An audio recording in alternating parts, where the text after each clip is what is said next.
몇 집단군 병력이 이동하는 게 발견이 됐다. 이거 뭐 시진핑 주석하고 한번 해보려는 군대 같다. 중국이란 나라가 아주 발빠르게 태세 전환이 안 되는 나라입니다. 준비가 너무 덜 돼 있다. 질적 수준, 양적 수준 모두 중국 군대가 미국을 당할 수는 없습니다. 만일에 중국군이 금문도에 기습 상륙을 하면 어떤 일이 일어나느냐.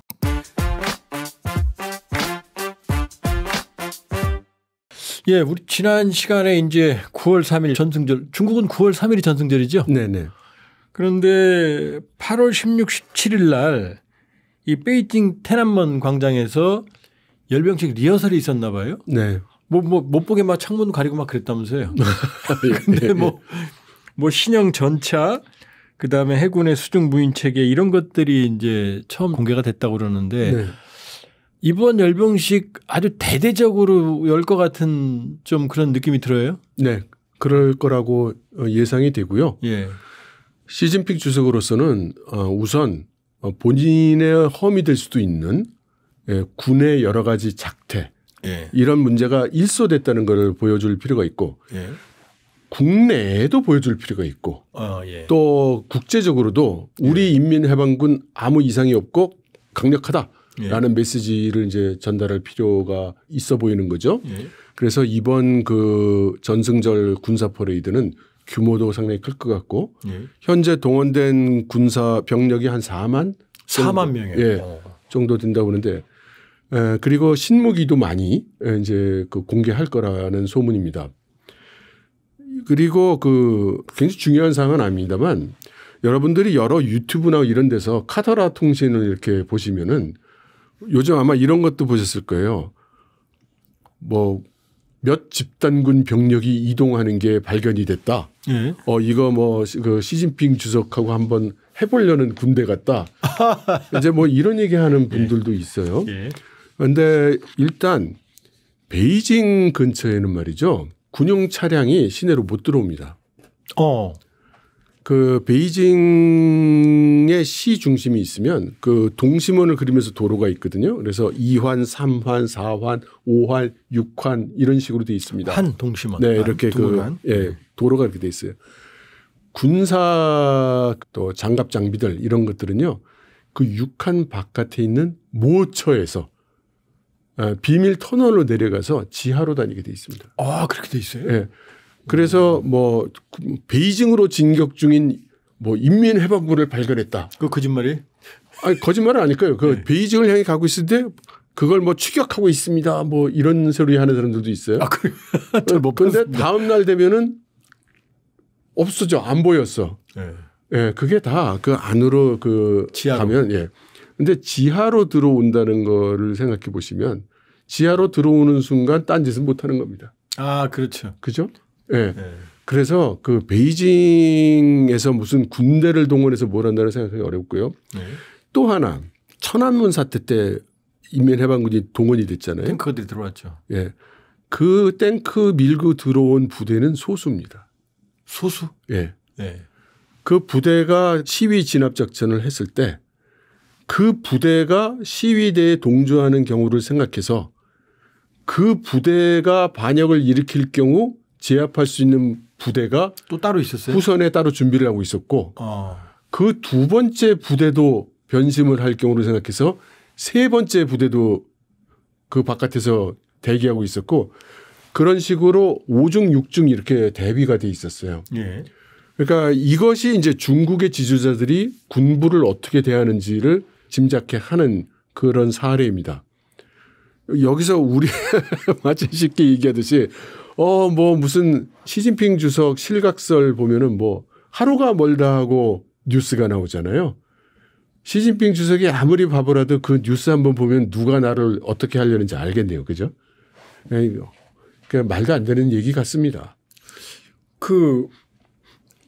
지금 이철 박사님은 중국의 대만 침공 가능성을 강하게 주장해 오셨죠. 네.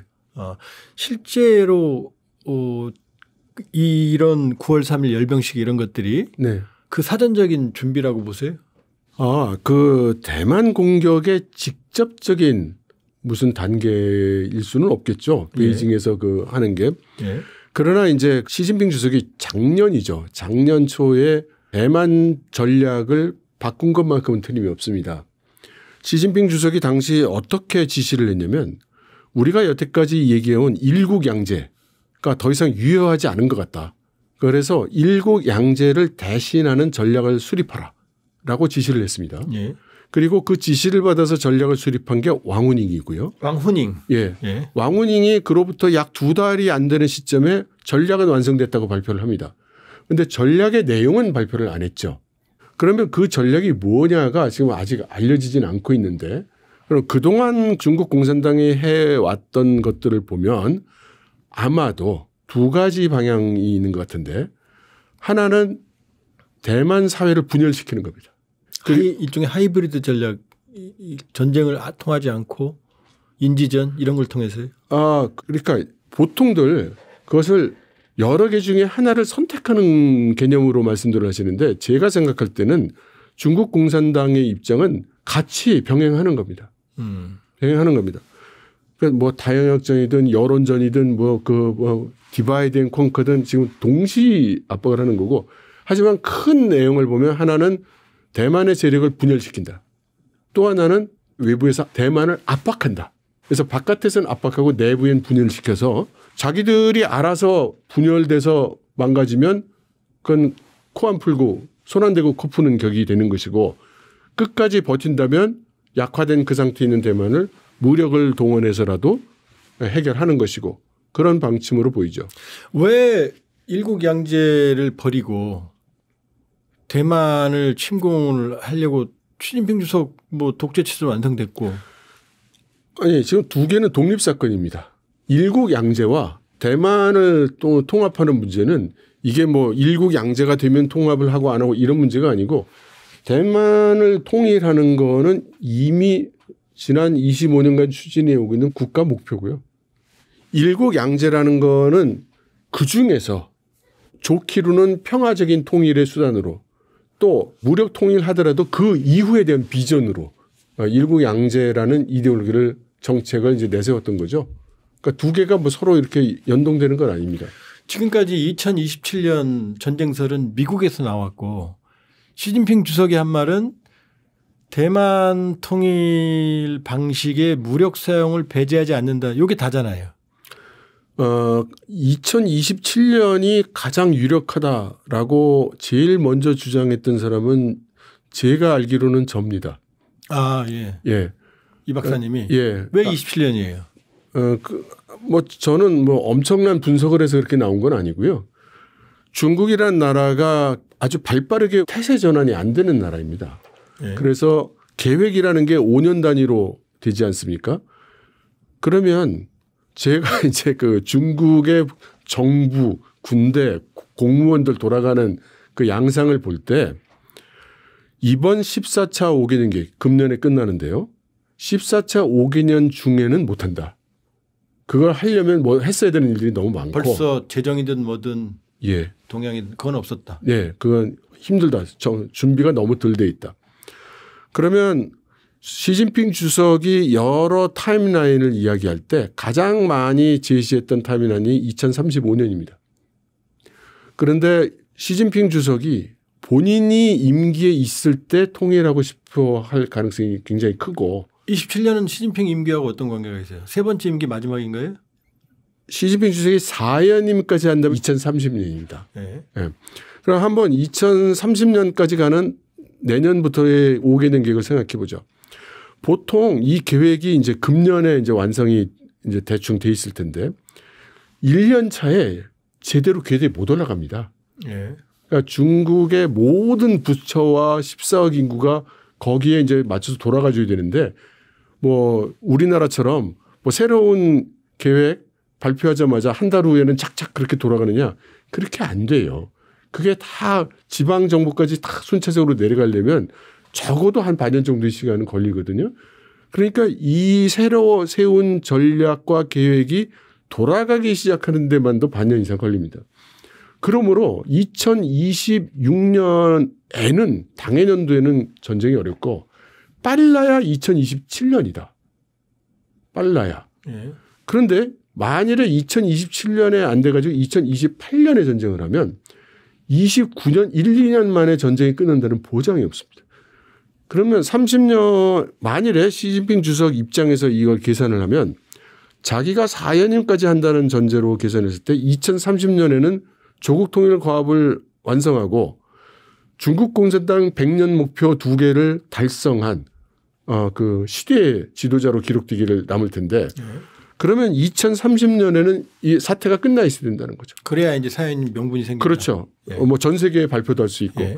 그러면 2029년에는 전쟁 상태가 실질적으로는 일단락돼야 되는 거고 그렇다면 1년 안에 그렇게 된다고는 생각 못할 것이다.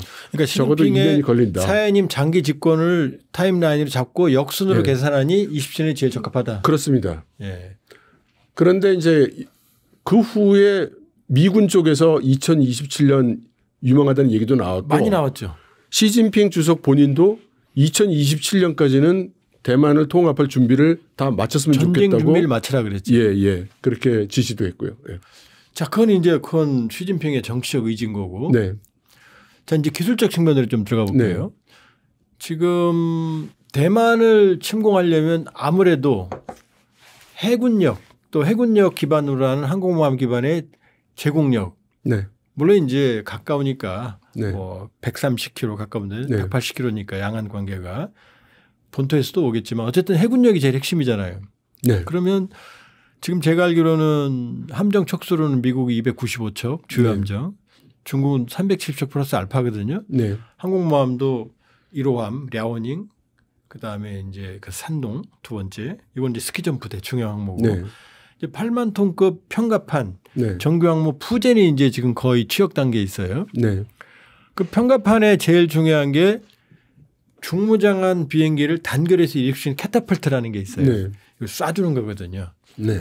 그걸 미국도 증기식 네. 그 증기를 이용하다가 이번에 이제 제랄드 포드의 전자기식으로 만들었어요. 근데 이제 그것도 어려워서 몇 년간 교정해서 이제 겨우 정상화됐거든요. 근데 중국이 이제 캐터펄트를 이용을 푸젠함에 그것도 전자기식 처음에. 네. 그래서 이걸 캐터펄트를 이용한 사출을 성공했다고 자랑했는데 네. 이 캐터펄트에 날아가는 장면은 안 보여주고 네. 그냥 상공에서 비행하는 장면만 보여줬거든요. 네. 그래서 이걸 가지고 네. 중국이 과연 그 캐터펄트 기술이 있느냐 이런 얘기를 떠드는데 제가 여쭤보고 싶은 건 과연 중국이 해군력 수준이 네. 질적으로 네. 미국을 따라가고 있느냐 첫 번째. 네.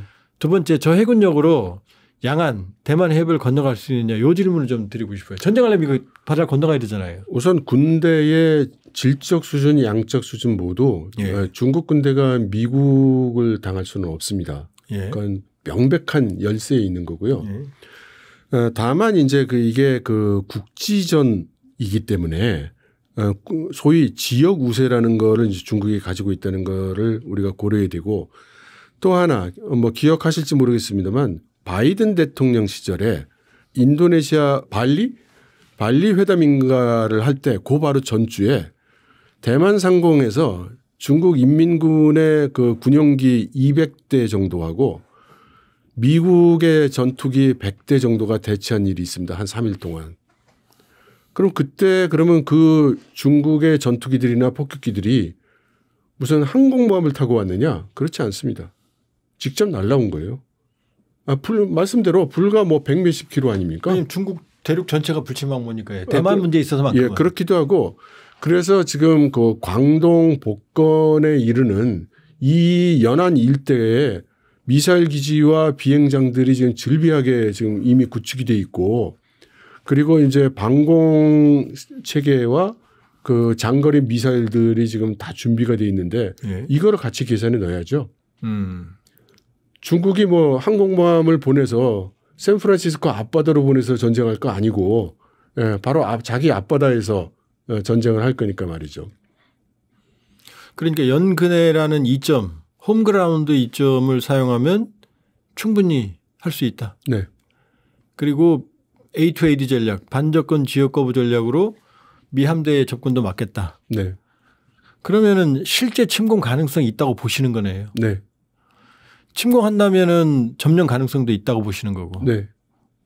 그러면 저는 개인적으로 이 바다의 한계를 극복하는 건 아주 어렵거든요. 네. 그 히틀러도 영불해협 잉글리시 채널 네. 가까운 데는 34km밖에 안 되거든요. 네. 이거 못 건넜고 네. 그 몽골 기병대도 네. 이 대한해협을 못 건넜거든요. 뭐 네. 가미까지 신품 얘기하지만 네. 그러면 중국은 해전 경험이 없잖아요. 네. 실전 경험이. 네. 그러나 가능하다고 보시네요. 네. 근데 이런 시나리오도 있어요. 일단 대만을 아까 말씀하신 것처럼 혼란 상태를 빠뜨려 놓고 진먼다오, 금문도는 바로 앞이잖아요. 네. 그리고 진먼다오, 금문도는 또 친중 정서가 강하다면서요. 아니요. 그렇지 않습니까? 예. 그런 진먼다오 같은 금문도 같은데 기습 상륙 이런 가능성은 없을까요? 그게 그러니까 만일에 예. 중국군이 금문도에 기습 상륙을 하면 어떤 일이 일어나느냐. 지금 대만 민주당 정부에서 한 말이 있습니다. 금문도에 있는 장병은 끝까지 싸워주길 바란다. 포기하는 건가요? 예. 아, 진먼다오는 포기할 수 있다. 포기할 수밖에 없어요. 그럼 뭐 거기까지 대만에서 전투기 보내는데 뭐 한 2시간 이상 걸릴 거고 방법이 없어요. 그러면 그 진먼다오 뺏긴 거로 그 집권당 대만의 정치 세력 충격이나 대만 내부의 충격 이런 건 크지 않을까요? 그러니까 중국이 공격하면 금문도는 그냥 뺏긴다는 거를 대만 사람들이 다 압니다. 예. 지금 말씀하셨듯이 금문도에 있는 주민들이 뭐 중국에 대해서 뭐 우호적이라고 말씀을 하셨는데 적대 행위를 못하는 거예요. 아, 중국이 좋아서가 아니고 무서워서. 아니 그러면 언제 저쪽에서 군대만 보내면 그날로 점령이 되는 곳인데 그럼 뭐 중국 공산당 나쁘다고 뭐 그런 얘기 막 큰 소리를 하고 다니겠어요? 그럼 화장실에서 조용조용히 해야 되는 이야기지. 그러면은 중국으로서는 진먼다오를 뺏어봤자 실익은 별로 없다 이렇게 보시는 거예요. 그래서 예. 금문도를 그냥 바이패스할 가능성이 제일 크다고들 얘기를 하고 있습니다. 그거는 점령해봐야 실익이 별로 없다. 점령할 이유가 별로 없는 거죠. 이미 자기 거로 생각하니까. 그렇죠. 아니 금문도에 있는 병력이 무슨 뭐 장거리 미사일 포대가 있어가지고 무슨 대도시로 미사일을 날리거나 그럴 수 있는 여지도 없으니까. 네. 그러면은 지금 극단적으로 이제 침공 가능성이 있다고 보시는 거고. 네. 그러면은 오히려 아까 그런 말씀하셨는데, 그러니까는 포위, 네. 실제 병력 보내는 것보다는 네. 그 다음에 인지전, 네. 하이브리드전 예. 이런 걸 통해서 대만 사회를 분열시키고 오히려 민진당 같은 그런 어떤 대만 독립 예. 쪽에 강한 정서를 가진 이쪽을 좀 정치적으로 약화시키고 네. 오히려 친중적인 정부를 세우는 그런 방식이 더 중국으로서는 저비용 고효율 아닐까요? 아니죠. 아닙니까? 그러니까 일단 친중 정권이라고 말씀하셨는데 네. 친중 정권이라는 게 어떤 게 있을까요? 지금 저는 이제 흔히 말하기를 예. 국민당이 본토에서 왔으니 예. 본토 수복에 대한 욕구가 많을 거고 네. 그걸 위해서 이제 중국과는 뭐 친하게 지낸다. 오히려 민진당보다는 중국 정부와의 관계를 개선하려고 그런다. 뭐 이런 얘기가 많이 있잖아요. 그러니까 이게 보편적으로 한국에서들 많이들 그렇게 알고 계시는 것 같은데요. 네. 국민당은 국가의 정체성을 중화민국으로 생각하는 겁니다. 그 손문 선생이 건국하고 장제스로 이어지는 중국이잖아요. 그러니까 중국 전체를. 그렇죠. 그래서 중국 대륙 전체 타이완을 포함해서가 중화민국이라고 생각하는 거고 그래서 자신의 정체성을 중국인이라고 보는 겁니다. 대만인이 아니고. 그렇죠. 그에 반해서 이제 민진당은 타이완은 원래부터 애시당초 중국 대륙하고는 상관이 없는 곳이다. 중국하고 관계없는 나라다 여기는. 다른 나라다. 다른 나라다. 처음부터 우린 중국이 아니었어. 왜 갑자기 와서 여기가 중국이라고 그래? 라는 게 지금 민진당의 입장인 거예요. 그래서 민진당이 대만 독립이라고 얘기할 때는 중화인민공화국으로부터의 독립이기도 하지만 중화민국으로부터의 독립이기도 한 겁니다. 그래서 이 두 당이 서로 용납을 못하고 싸우고 있는 거거든요. 그러면 우리나라 많은 언론들이 알기 쉽게 민진당은 반국, 반중, 뭐 국민당은 친중 이렇게 얘기하는데 그렇지 않습니다. 친중이라뇨. 그동안 수십 년 동안 중국 공산당하고 내전을 하고 싸우던 것이 국민당인데 어떻게 친중이 될 수 있습니까? 아, 그러니까 국민당도 내가 정체성이 정통성이 있는 중국이고 중국 공산당이 아닌 거지. 예. 중국 공산당을 좋아하는 게 아니다. 그렇죠. 아, 예. 그런 면에서는 그러면은 둘 다 중국과의 관계에서는 엄밀히 보면 강경한 거네요. 그렇죠. 중국 공산당이라는 체제를 상대한다고 보면. 예.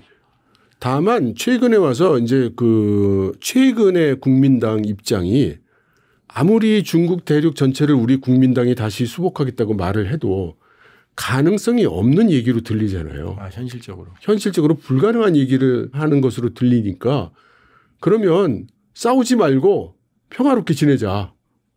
그 전제가 뭐냐? 당연히 국민당이 존재할 수 있어야 되죠. 그 중국에 있는 공산당은 또 그 현실이고 그럼 어떻게 되겠어요? 다수 정당이 존재하는 다당제가 전제돼야 되는 겁니다. 서두에 말씀하셨던 정협이라는 게 8개 정당의 협상 기구잖아요. 그러니까 형식상으로는 중국 대륙에도 야당이 있죠. 그야말로 형식만 있는 거지만. 그러니까 국민당의 입장은 다시 다당제 민주주의를 하자. 뭐 그렇게 얘기하는 거죠. 중국 공산당 입장에서는 내가 미쳤냐 그걸 하게 이렇게 돼 있는 거고요.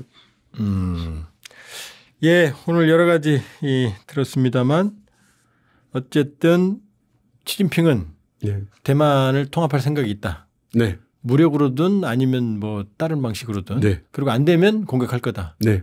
그리고 시진핑의 장기 집권 계획에 따라서 시간표를 계산해 봤을 때 네. 적합한 시기 2027년이다. 네.